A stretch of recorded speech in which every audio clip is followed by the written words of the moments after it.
Hi, it's Ileana here from Awakening Cosmic Reality Show, and we have Jason Brown with us today from Neo Illuminati. Hi, Jason. Hi, How are you doing today? doing good. How are you doing? I'm good, thank you. Can you give us a little brief description of what Neo Illuminati website is and what it means to you and how you created it? Well, the name is just kind of something that has nothing to do with the so-called Illuminati or whatever. It's just when you think Illuminati, it's something that's kind of intimidating sounding, and it's just like you know this all-powerful group or something. So I just made it the New Illuminati. So that's basically all it is. Nothing nefarious or anything like that. And when we were talking together, you said it's the Neo Illuminati means something new. Does it sound like it's like an enlightened something like enlightened, the word enlightened or something to do with Yeah, it? the enlightened ones. Basically, it's just like because we're bringing this information out, kind of thing. Educating people, letting them know they're not alone, kind of. Mm-hmm. And the way I found your information was I was looking for information on MK Ultra and how that's linked to the Monarch program, um, and how certain types of people have variant DNA, like special DNA, that you can time travel because of that DNA in your genetic sequence. You can time travel as well as teleport through different portals. And you had said on your website that there are monarch agents who are born with this type of variant DNA in their genetic sequence through their family lineages. Can you tell us how that works and where you got that information from? Yeah. So basically, it's from what I know, it's not the DNA itself that allows you to time travel. What what we were doing is basically they were taking people who came from certain lineages, for example, the Spartans. Back in the days of Sparta and stuff like that. Mm-hmm. Basically, they practiced selective breeding back then, all throughout the generations, and they were looking for people who are descendants of those people. Not necessarily just the Spartans, but what they're looking for is people who came from certain groups who have been through like war and hardship, that kind of thing. And basically, what happens is experiences are passed down through your genetic structure, basically. So, what they wanted to do is, for example, in the case of the Spartans, they had already been through war and all that stuff for who knows how long, and that they wanted to build upon that in the future from these lineages and stuff like that. So that's basically where it came from. Okay. And you said that these men in black monarch agents have this kind of cellular genetic memory that they're Yeah. born with and that's imprinted on them. How is that done? It's just it comes back from the generations. It's just passed down. As far as I know, there is a way that you can actually uh, imprint that in a laboratory or something, from scratch. But I don't have all the details on that. So Mm-hmm. I found your description of that it's something holographic virtual reality simulations are done to trigger special compartments of the brain. Can you describe a little bit of that? yeah, what I had seen was that what they were doing is way back in the 80s or so, they had like virtual reality headsets and stuff. And I don't know if you're familiar with Nintendo 64. I am, yes. You've seen how like the graphics are. They're not very good, but for back in the 80s, I mean that was like way high technology. Yes. And what they would do is they would take the 3D model of a person. It looked like the GoldenEye video game, if people are familiar with that. And they would take a digital picture and they would put that picture of the face on the 3D model. Mm-hmm. And it's usually like somebody that you know, like a parent or a relative, close friend or something like that. And what they would do is they would have them act like out of character, like just like, your parents are usually nice or something like that, and it would have them like yell at you or something, and Mm-hmm. it would, when you're a little kid, it would scare you. It was just like completely, abnormal kind of thing that would happen. And it would, what they would do is before that, they would have you drink like a little cup full of some kind of drug. And because, this virtual reality, it obviously doesn't look real at all. So they give you this drug, and you get so like uh, under the effect of the drug that you don't realize what you're seeing isn't real. So when they do that little scenario thing, it scares the crap out of you, and it dissociates you. So through the virtual reality, they are able to make compartments in your brain of different scenario programming and then later on activate it as they need to, Yeah. right? Yes, there's it wasn't just for scaring the crap out of us and stuff like that. It was like, say for example, like some kind of combat training or something, Mm-hmm. or they can run simulations. They take like the world as a whole, or like how things are going to progress, what's likely to progress using a quantum computer, and then they use that like a simulation in the VR and stuff like that of how this would play out, and you keep doing it over and over until you accomplish the task. Like, it's basically like against all odds, just like completely almost impossible to do. And then they would have like you finish that one, and they would set up another possibility that you'd go through. You go through that one, and then another, and then another. So no matter what happens in the future, basically, as soon as you start to see it play out, it's just like automatic. You just go through the motions like it's nothing. And you're not even aware of it. And is there like specific training or drug serums that induce the cellular memories in the genetic code to get you to time travel through these Monarch programs? Um, you mean like they give you like some kind of drug and it like triggers something? Is that what you're saying? Yeah, yeah, or they train you in some way that triggers that genetic cellular memory so you start time traveling. And how do you do the time travel? Do you open the do you open like a natural Stargate way portal through psychic abilities to time travel, or how is it done? Well, from what we were doing, the time travel, it was equipment that we were using, technology, straight up. Nothing, no like psychic stuff or anything like that. It was just actual machinery and stuff. And as far as the genetic thing, it's just kind of, it's like instinct when it's encoded into your DNA. It's just like you have more of a, like when you, like I was saying, you've been through like hardship and war and stuff like that. You have that survival instinct that's enhanced because the places that we were going, it's so dangerous. You can't just have like some regular person off the street. You had to you had to be trained, and you had to have like a certain kind of certain genes and stuff like that so that you perform like at a higher level. Because Yeah, we're going back into like the dinosaur days and stuff like that. You can't mess around out there. no. And so that's about all I know on that. And what kind of technology was it that can induce the time travel? Do you know what it looked like? Um, from what I know, are you familiar with John Titor? No. John Titor, do you mean? Yeah, I don't know how his name's spelled, whatever.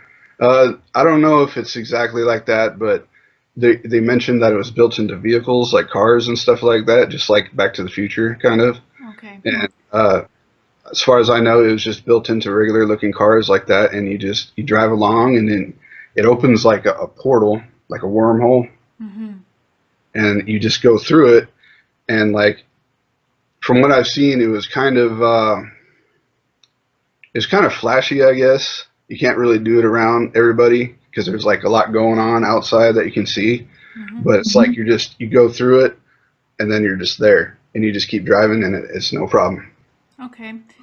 And I heard recently from a gentleman named William Whitecrow who did an interview in December 2017, He was a secret space program whistleblower. That's what he claimed to be. And he said that there's these mini portal or teleportation generators that they can put on fighter jets or airplanes or carrier craft, and that once you activate these, generators, either for time travel or teleportation, it just takes the whole craft through a portal that's created through the generator, and that's how you can time travel or teleport from location A to B or off planet even. Have you heard about that type of technology?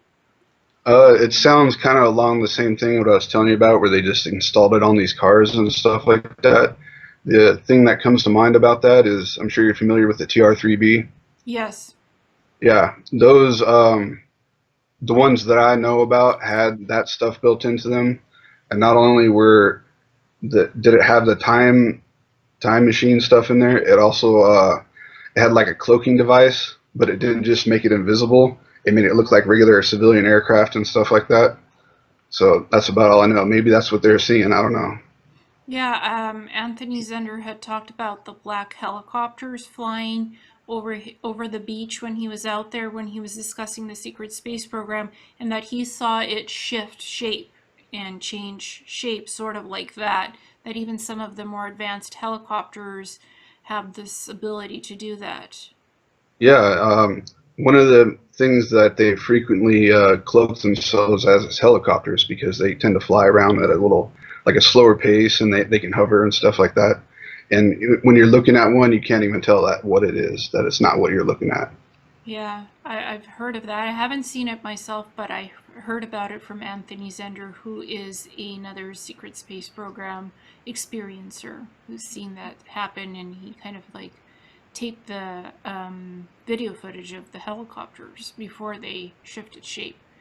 So he Wow. discussed that quite a bit, and um, you've also said that you've had some secret space program experiences as well. Can you talk a little bit about that? Yeah, there was, from what I know, is that it seems like everything happened in the 80s. That's like one of the things I say a lot. Basically, the secret space program had been going on for a long while, as we all know. Mm-hmm. It was around the 80s or so. There was a takeover, basically, and everything started shifting over. And I don't want to get too much into that, but let's just say that I've seen some stuff up there. I've been to Mars, and I've seen all kinds of crazy stuff they got going on up there. So, Okay, so it seems like you're getting confirmation from your dog. oh, that's some neighbors. Oh, okay, neighbor's dog confirmation about Mars. Sometimes Yes. when you just start describing something, animals will start barking or something. So it's interesting when you said Mars. Can you say, can you talk about a little bit about Mars, like what you did up there, just in general, if you can? Um, there's some bases up there. I can tell you that. There's facilities. Um, there's some training going on, and a lot of the stuff. Some of our training took place up there because it was we're all doing this like really covert, stuff like that. Mm-hmm. And one of the best ways to cover it up is to just not be on Earth, basically. So we're doing some things over there, and I think that's about as much as I can get into at this Oh, moment. okay, yeah. William White Crow also talked about being on the Mars basis and that they have this glass-like dome shielding technology that cloaks the basis so satellites and radars from space or from Earth can't see the basis and the installations that are on Mars and the Moon. Have you heard That's about that? That sounds about right. They cloak entire bases and stuff like that, not just aircraft or whatever. And they do that. I'm sure they do that on Mars, but I know they do that on Earth too. So Yeah, it's pretty much a given that they're doing it over there too. yeah, And and they do it over the no-fly zones in Antarctica. They have some of those research facilities where they have those dome-like shielding over them that they activate the invisibility when craft pass by that are not authorized to be there. I wouldn't doubt it. Yeah, and William also talked about the quantum leap time travel program that's on Mars. Have you had any experiences with time travel on Mars, just in general? Um, it was more familiar with like the teleportation. You've probably heard that it takes about 30 seconds to get to Mars from Earth using the teleportation. But I mean, like the time travel, like we just did so much that it's just like all over the place. I mean, like Mars, what I can tell you about that is there used to be cities and stuff up there. But I mean, it was like it looked like what we have on Earth with like suburbs and freeways and all that stuff. That's about as much as I can tell you there. Yeah, I And mean, it's it, in the way distant past too. yeah, like 500,000 years ago, or even before that, way before that. Yeah, maybe it's just like it gets so confusing because like when you bring time travel into this stuff, like there's just I mean it's just all over the place. I don't know how I can get into that, but it's all over the place. Yeah, and did you guys have the ability to time travel into the future with this technology? Yes, absolutely. Future, past, just everywhere, wherever you want. There's Mm-hmm. um, there's interdimensional travel too, where like alternate realities and stuff like that. We've been to a few of those, and one of the things is like due to all our training and our preparations and whatnot, is because we had to protect our reality here too, because I'm sure there's other like governments, Men in Black or whatever from alternate timelines, alternate dimensions, and we don't know if they're good guys or what, and so we had to make sure we did it. We do like a little scouting and stuff like that, some recon, and just kind of check things out and make sure everything's good here. And were you like a soldier or some kind of a specialist technician? Can you talk about that, or is that off limits? Oh no, that's good. I was basically, I mean, I'm not trying to toot my own horn here, but I was kind of like an all around, like just everything basically, just as much as I can. It wasn't just like, combat training. It was like tradecraft, like super spy stuff, and there was what else? Just thinking tactically. It was being observant because sometimes when you travel like into the past, for example, you can't just like bring a cell phone with you or anything like that or a video camera. So you'd basically have to remember everything and be super observant of what you're doing. Mm-hmm. And when you come back, you would write like you'd sit down with somebody and you would write down a report and they'd ask you questions and stuff like that, and you just give as much detail as you can. Yeah, and I've heard that they take SSP assets into the programs on Mars and the Moon who have photographic memory, so that's pretty useful to have that ability.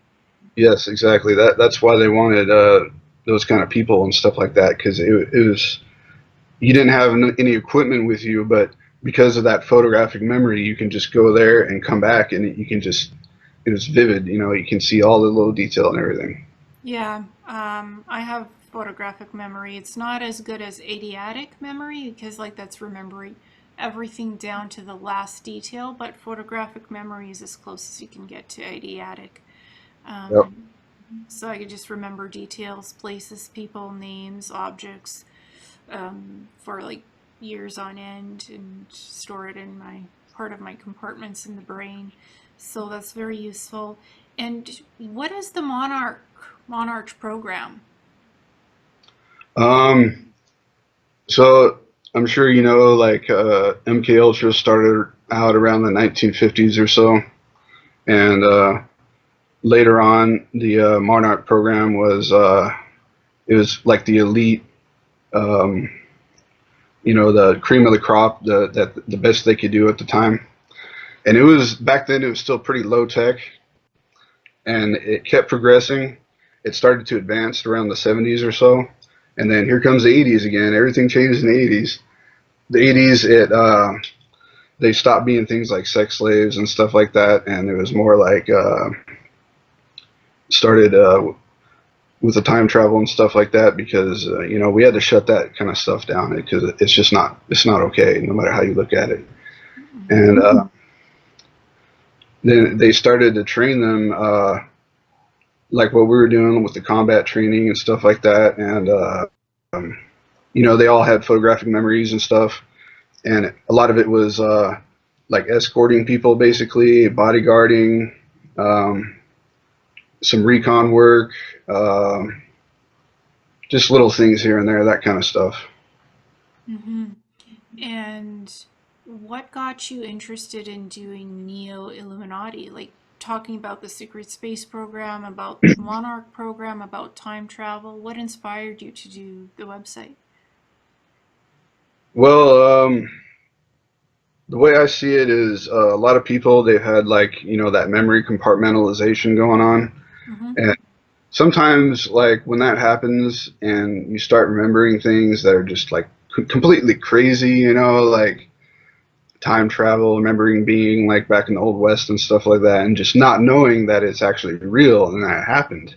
And I just wanted to try to help people out, and so that they know that they're not alone, you know, that yeah, this stuff is going on and they're not crazy. And yours was the best source as far as I could find about what I was researching was variant DNA about people who are born with special double-stranded DNA sometimes, and they have the natural ability through cellular genetic memory sequences because of this variant DNA to open Stargateway portals, time travel portals, and teleportation portals naturally. Just from through that DNA sequence, they have that energetic vibration to do that. I'd watched this movie called Beyond. It's a short film about this woman named Aria Vega who can open tesseract portals and bend space and time and teleport long distances even to other universes outside the universe, outside planetary boundaries. So I was looking at that movie. I'd seen it in 2015, and then I was looking for information how MK Ultra was linked to the Monarch programs and time travel. So that's how I found your website. And I contacted you because I found it fascinating. That information is similar to the movie. Yeah, it's close. I watched that, and it had some interesting things, like the AI I was telling you about. We had AI that would assist us like that with the synthetic telepathy and stuff like that. And yeah, there's a lot of similarities there. It was interesting. So, what is synthetic telepathy through AI? Oh, that was just they put a some of the in the secret space program. They used to have dog tags, Mm-hmm. but they stopped doing that because it was kind of people could lose them, you know. Mm-hmm. So what it is, they started putting like an implant to go into the nose and into the skull, and it's just from there, like, you can just do like a video call like what we're doing right here. Mm-hmm. Only like the AI is like interactive. You can talk with it just like we're talking back and forth here, and it would just you would have it and it would be able to assist you. It would be hooked into the internet and everything, and have all kinds of like technical information that it can give to you, so that when you're out on the field or whatever, you don't have to, like, you know, sit down and start flipping through a field manual or whatever, or, you know, look up the internet, because you wouldn't have a cell phone with you or anything like that. So it was just kind of like it would assist you just like it was doing on that film. Okay, so in the film, it had in the woman's eyes, it had these little like cameras or something lenses, so she could read information off of like the space net or internal brain internet sequence, even sort of like that, and access information. Yeah, it's close to that. Like, what it could do is just like it can show you a map, like in your mind's eye and stuff like that, or whatever you need. But it wouldn't. There's not like cameras in your eyes. What it does is it's like an EKG or something like that, or ECG, where it reads the information coming in through your eyes and your ears and stuff like that. Hmm. So you can like record that and play it on a computer, but there's no like cameras or anything like that. Yeah, it looked like microscopic camera lenses in the woman's eyes, like AI assisted, thought consciousness assisted technology, or synthetic AI assisted technology. Yep. That's what it looked like to me in the movie. So, It's, yeah, it's exactly how it is too. like synthetic telepathy. Yeah, basically. Hmm. And and yours again, yours was the only site that I could find this information about. And I looked everywhere on the internet for different sources, specifically for time travel, how you could genetically either have cellular memory of this or do it genetically, your DNA. You're born with this special DNA that allows you to time travel and also to teleport. Yeah, pretty much. That's just like I said, it wasn't really just the DNA that allowed you to do it. It was mostly about survival instincts and stuff like that, and it gets passed down, and they would build upon that repeatedly over and over, and that's about as far as it goes that I'm aware of.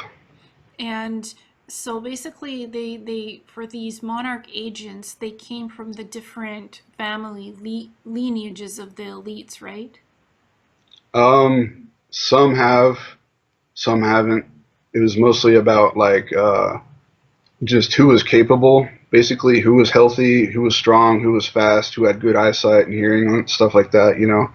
Um, it wouldn't surprise me if some of them did come from the so-called powers that be or whatever, but not all of them did. Okay, and how is the Men in Black component involved with the Monarch program and the secret space programs, both on Earth and off planet? Okay, when it comes to the Men in Black, like we were, I'm sure you heard all the stories covering things up like that, like UFOs and whatnot. Yes. Uh, the main thing that we were involved in was we had to cover up time travel because of how like it's just so dangerous, the danger involved in it. Because I mean, if you look back in our history, I mean, our history is a mess. There's so many like mysteries and whatnot, and a lot of the time travel connects into a lot of different other projects and whatnot, as I'm sure you're aware of. And the other thing is we were kind of keeping like a lot of these programs like in line and stuff like, hey, that's too dangerous, you can't play around with that, so confiscating it. And that's kind of how it was with the secret space program, like the solar warden and stuff like that, that takeover in the 80s where we basically just confiscated the whole thing. Yeah, and I've heard that there's the time corporations that give out the time travel technology, the portals, the portal gateways, the technological ones. They give it to the various SSP factions like Planetary Corporation, Solar Warden, um, Mars Defense Force, Earth Defense Force, that there are the holders of the time travel technology. That it's a other separate groups that manufactured the time travel tech and give it to the other groups. Is this something like that what you experienced? From what I know is that mostly, we were dealing with, well, in my case, it was mostly on Earth stuff like that, what we built here, and we're trying to keep it contained, which is part of what Solar Warden was about, is keeping everything contained here because of the danger. Um, I'm sure that it does exist off world, and there's all kinds of people doing all kinds of different things on it, but I'm not that familiar with all the factions and whatnot going on, so. Have you seen Assassin's Creed movies in video game? I'm a little familiar with the game and the story and stuff like that. It was like VR kind of stuff, huh? Yeah, and it talked about VR technology helping you access your past life memories and time travel experiences. They actually made a movie last year out of it, out of one of the video games, where the protagonist got to see past lives of himself, where the this treasure was hidden that for time travel purposes, and he had to go backwards to those places to find that time travel machine. I'm a little familiar with it. Didn't the protagonist, wasn't he like a descendant from like way back then? Weren't they kind of like trying to get into his genetic memory or something like that too, or something? Yeah, even before the Spanish Inquisition, even before that time. Something like that. I haven't played it or anything, so I don't know that well about it. I haven't played the video games, I only watched the movie, and he got to see his past lives beyond the Spanish Inquisition looking for this time travel device. And then in reality, when he escaped from the facility where they made him look through his past life, also through virtual reality technology, he went and looked for this device, actually found it and destroyed it. So this device could not be activated and destroy the world by opening up a wormhole. Yeah, it's scary stuff. It's dangerous. Like you can make retroactive changes in the past that can just like completely mess things up. So we had to try and keep it safe as much as we could. Yeah, and also Assassin's Creed, the video game, also shows the Vatican underground vault where they have these exotic um, technologies and exotic artifacts that they found that can open up teleportation portals and time travel portals through the exotic artifacts. So that I found that little bit of disclosure fascinating. It's possible. I'm not that familiar with any kind of real life examples, but it's definitely possible. So, do you still participate in the secret space program missions, or do you still do time travel, or are you out of the programs now? Uh, no, I haven't done it in a good long while. Still doing the Men in Black kind of thing, just like kind of a different role these days. But that's about it. And is it like abduction experiences, or do they just take you and then you later on you have memories of being taken into the Men in Black programs? Um, what it was like is basically we were raised from a young age. Like you know how like Tiger Woods, his dad had him playing golf since he was just like a little guy. Yeah. It was like that, only it was with like guns and like like tactics and all kinds of stuff like that. And it was basically like you were raised in like a double life. Basically, you went to like two schools, and yeah, it was just it was like you had two identities basically, like the whole time. And I don't know So, how much more I can add there. so has that second identity crossed over to your current life, like with the weapons training? Are you interested in weapons, motorcycles, speed, that kind of thing? Um, I don't think anything much more than a regular person. I'm not like obsessed or anything, but it's just I don't know. It's just part of who I am, I guess. I don't know. Hmm. So, because for me, I never used to be interested in weapons, and suddenly at the age of 25, I had an interest in semi automatic rifles, FNFS series, motorcycles, riding, and started getting all these licenses. So for me, it was like a bleed through of those SSP experiences that crossed over into my current life in Yeah, my mid 20s. And suddenly I got restricted and non restricted licenses for handguns and semi automatic rifles. yeah, Uh, that happens. It's like these two separate identities that you, in my case, I mean, that you grow up with. That they can, for some people, that can kind of you do kind of start to bring those interests together. I can tell you that I haven't always, like you were saying, I haven't really had an interest like in certain subject matter, like like 10, 15 years ago, like if people are talking about secret space program, I would have been like, oh yeah, that's just crazy sounding. But then you look into it and you're like, oh yeah, okay, I see now, that kind yeah. of thing. And how did you become aware of your memories, like the Men in Black, the Monarch program, and the secret space program stuff from Mars and Earth? How did you get your memories? Well, not everything in my case was compartmentalized memory. like what the way a lot of it happened was you just kind of see things, and at the time you don't really know what it is you're seeing. Like I don't know if you met like Abraham Lincoln or something like that, like you and you don't even know who he is. You're just like, okay, kind of whatever, you know. It was like that. It wasn't all compartmentalized, basically. Okay, so it's as you saw it, it kind of triggered memory recall and stuff and familiarity with movies, maybe like because there are disclosure movies, video games, so if you see something that looks very familiar to you and you're like, oh, that sort of happened to me, sort of like that. No, some things do kind of connect the dots, like how like they show things in movies that are actually going on, you know. Yeah. But some of it was more like just kind of realizing later on what it was that you saw and what it was you were doing, because like we're just kids back then, like a lot of the time. So, and then you realize later on, they're like, oh yeah, realization, holy crap. Yeah, and were you doing any comparisons? I know there is whistleblowers talking about the secret space program, or is just something that you came to realize on your own without seeing the whistleblower testimonies and stuff?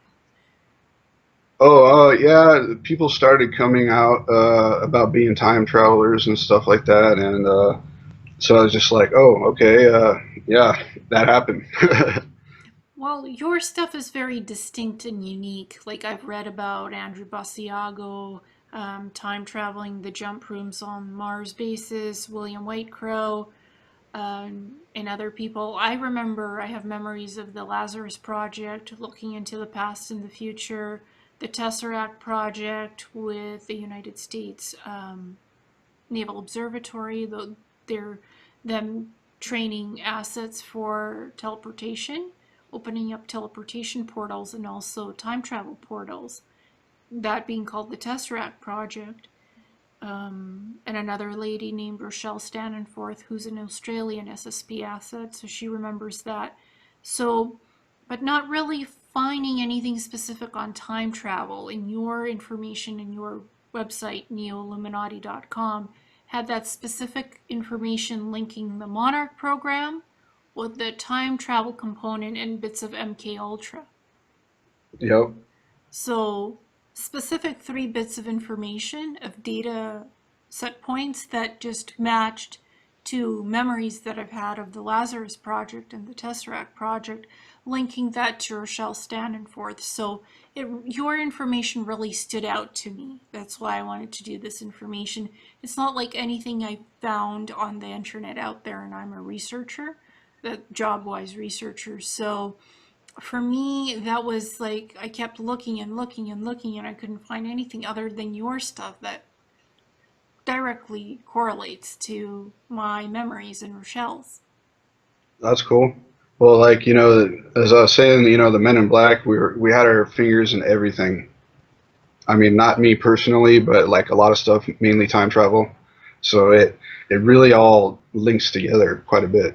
Yeah, so your website really puts it well together. The time travel, some of the secret space program components, the Monarch program, MK Ultra, it just links it pretty well, and that it happens to children too. That children are taken into these programs. I know that children that are 6 are observed by the SSP programs. And then when they're 10 and older, they're taken in for training purposes. And it sounds like it's probably what's going on. Yeah. Do you remember at what age you went into these programs? Basically, I started my training from as soon as I could walk. I mean, I was like, you know, what age do you start walking? Like 2 or 3 or something like that? Yeah. Yeah, I mean, like they had us using guns, and I was just this little guy, and this gun, it was just a regular handgun, but for me, it was huge, like holding a rifle or something like that. You hold it with both hands, and so, yeah, we were young for Well, real. it's possible to, depending on your family lineage, where you come from, what interest the programs have in you, it's possible it starts from 2 and upwards. Because I was abducted by reptilians from the age of 2 to 10. These abductions would happen, and they would take me into different underground bases near Rostov area, near Russia, and military bases underground.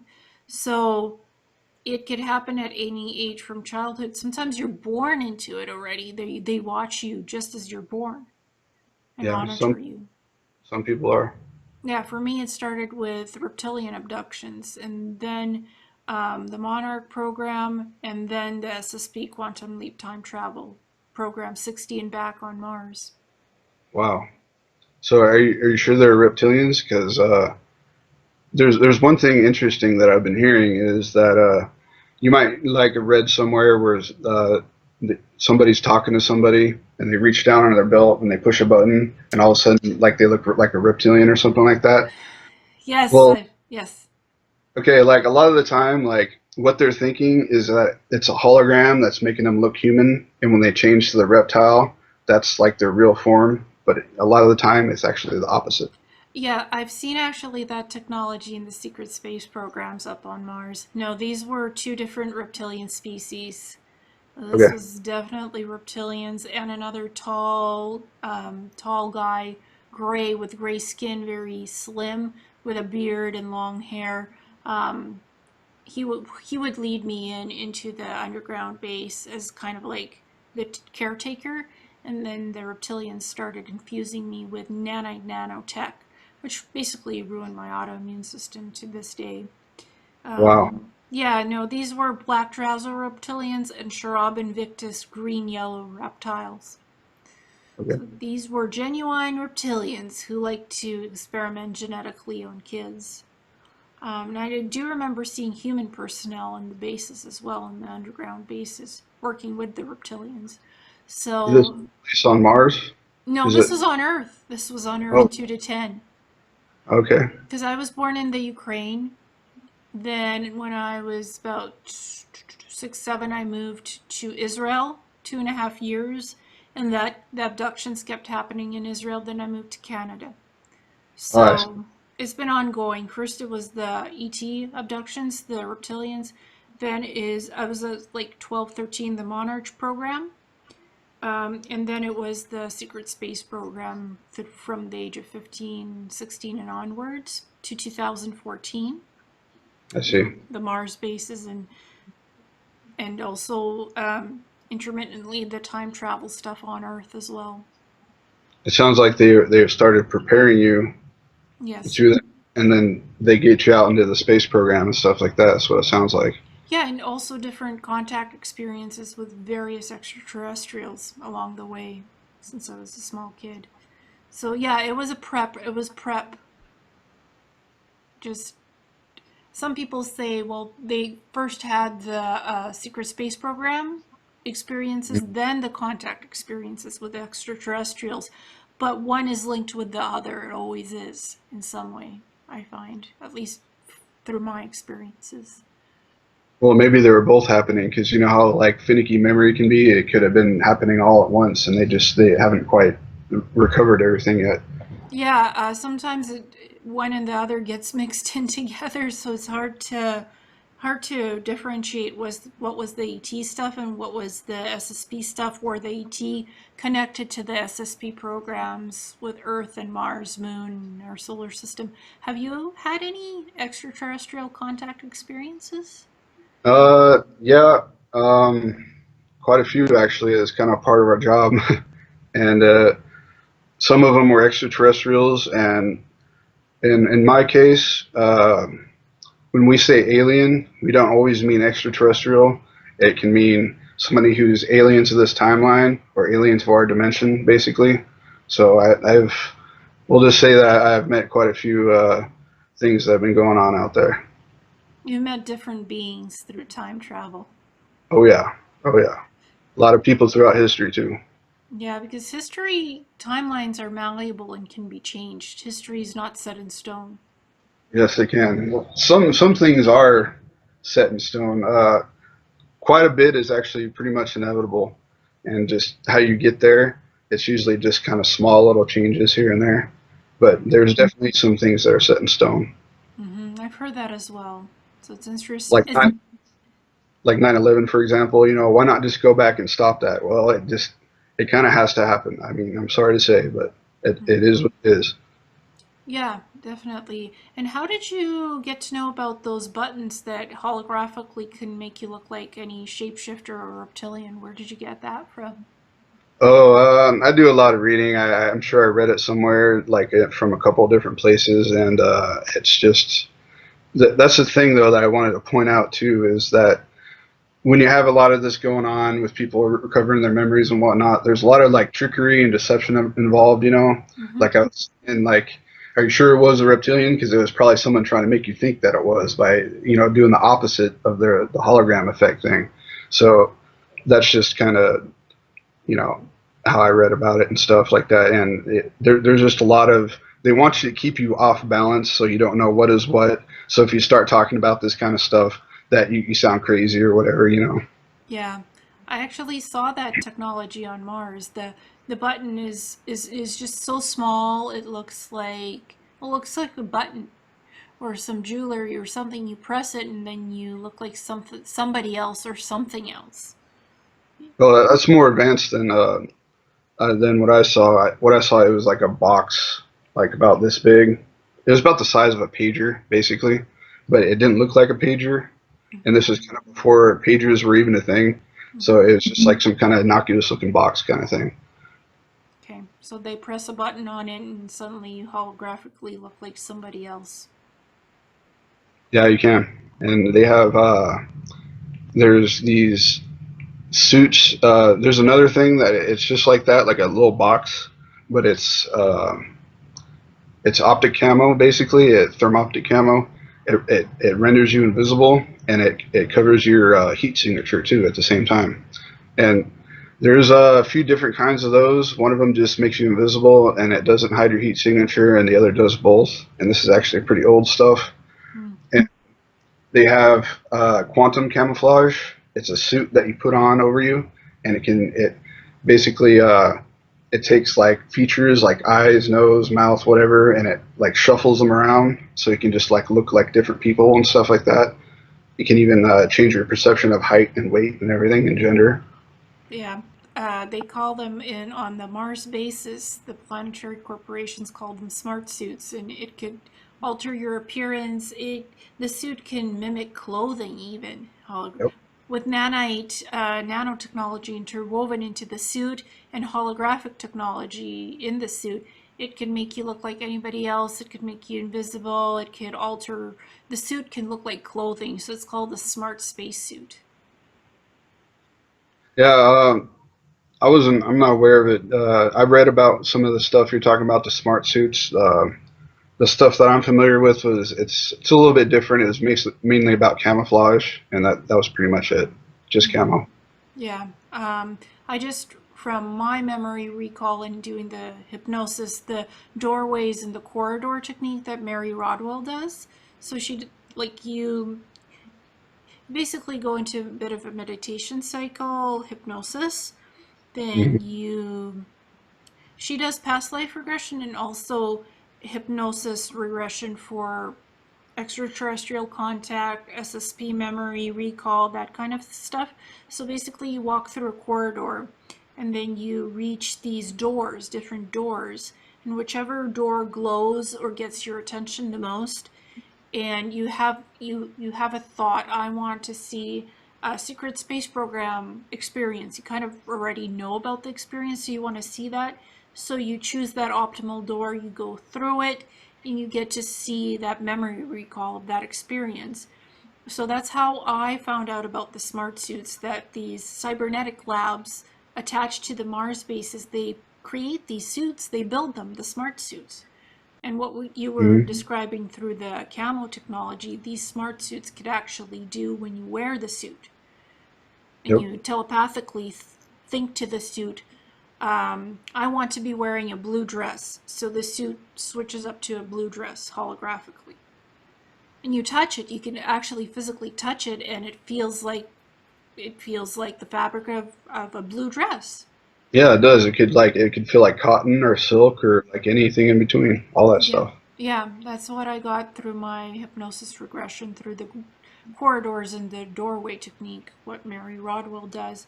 But I got it from remembering your past lives book by Joe H. Slate, but he said you could do it beyond past life regression too. You could remember basically anything you want with that kind of a hypnosis regression. Well, it's I'm not too familiar with that kind of stuff, so I guess you're the expert here. I wouldn't say I'm an expert, just I learned shamanism, Native American shamanism, doing past life regression and incorporating that past life regression with the hypnosis. So Okay.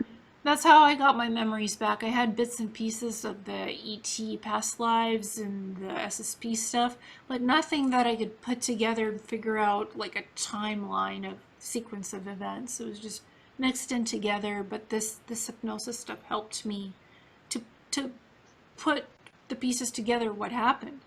And you were Good. doing it through your website. We're glad I could help. Yeah, I learned about how Monarch program is linked with the time travel. Yeah, absolutely. As I was saying, that they want they're trying to keep this a secret, so they want you all as mixed up as possible. So I'm just trying to like help like recenter people, get them back to where they should be, best I can anyway. Yeah, yeah. So what is the website address for Neo Illuminati? It's the neoilluminati.com. Neo Illuminati, all one word. Okay.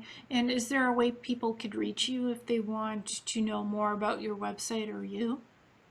Yeah, there's a Facebook page, there's Twitter, there's Instagram, there's links on the website and stuff. You can just click on it; it'll take you to the Facebook or Twitter, or Instagram, whatever. There's YouTube as well. And it's also called the Neo Illuminati. Same thing.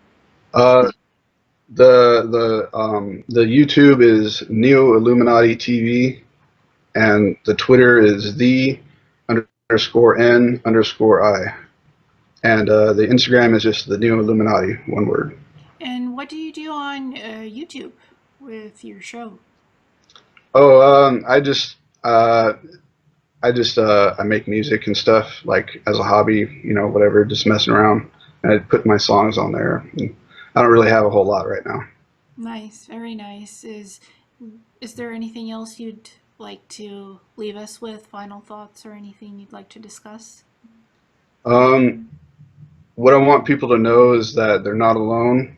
Uh, if you think you have been involved in these kind of programs, just start writing it down. Write down everything down, no matter how crazy it sounds.